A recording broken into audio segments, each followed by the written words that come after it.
Hey, so this one's going to be a little bit different than all of the other videos that I do because I want to keep it upbeat because there's a sick feeling that I have in my stomach about like after I did the intro, and I realized that it's because I am an artist. A lot of times artists get misinterpreted, but also I was gonna say misdiagnosed.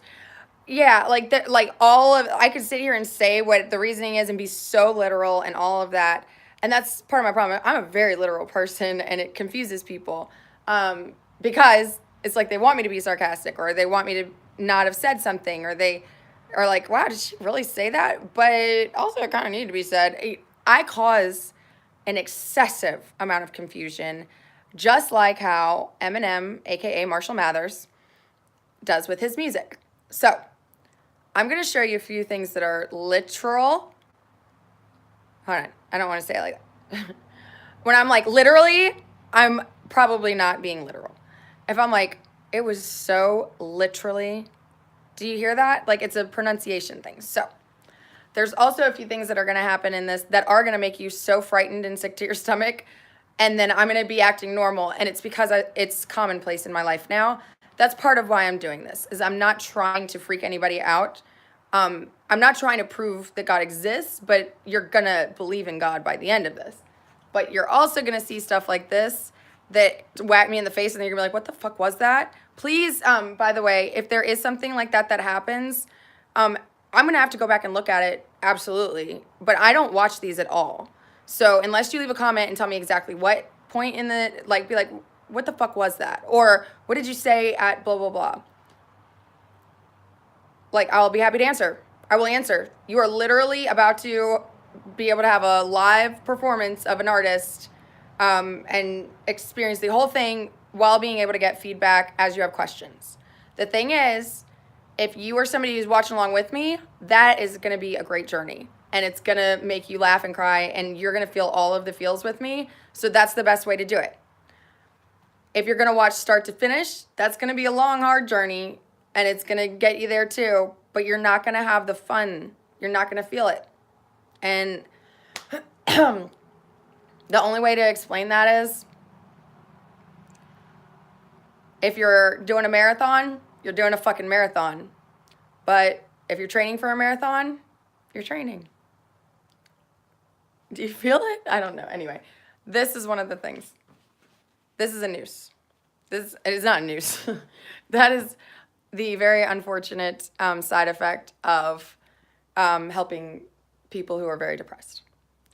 And the reason I can smile about it and talk about it is that it broke because, or he says it broke, but also I am 5'6",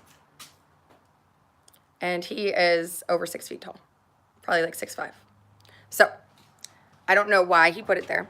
I don't know why he told me he tried to kill himself. I don't know that he wanted attention. I don't know that he really did try. All he said is that the rafter broke and it saved him, and that he thanked God for it. And I said, good. I said, now what did we, or I've never told you that. But there's a reason.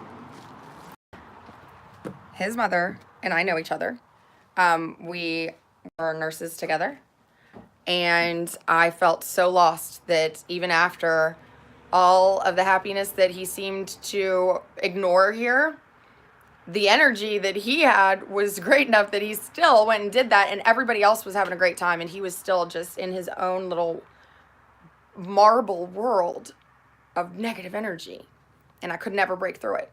And I tried to slap him one time, and I couldn't even bring myself to do that, and so I ended up coming down and trying to kill myself. Anyway, that's a long story, but I need you to understand that we all are here on earth to save one another. We're all here to experience humanity together, and if you're doing it alone, that's okay. But if you're doing it alone and you don't want to, just come along with me, okay? Because I'm doing it alone, and I don't want to, but now I'm don't wanting to live in a way that nobody has before, because like Big Brother kind of is grasping on the concept, but mine is a lot more real because I didn't have to change anything about my life to pick up the camera and start this shit. So I don't know who did to inspire everything, but I hope you accept that if this becomes famous, I recognize that I'm not the first. So, thank you. Oh, and the reason that should make you feel better is that you're gonna feel that sick feeling in your stomach a whole lot during this thing. So if anybody tries to have me committed during that process, you're gonna ruin it for everybody. So let's just call it till, it's not quite a month, and February's not a month. It's just a fucking disaster. So until February 28th, and until you've watched every freaking single second of everything, and watched it and not fallen asleep or drink a beer, or done it as stone cold sober as I'm gonna be, then we can talk. Okay. By the way, if I do end up getting high, by accident, purpose, whatever, I will be sure to make you very aware of that, because I'll start it as I'm high right now.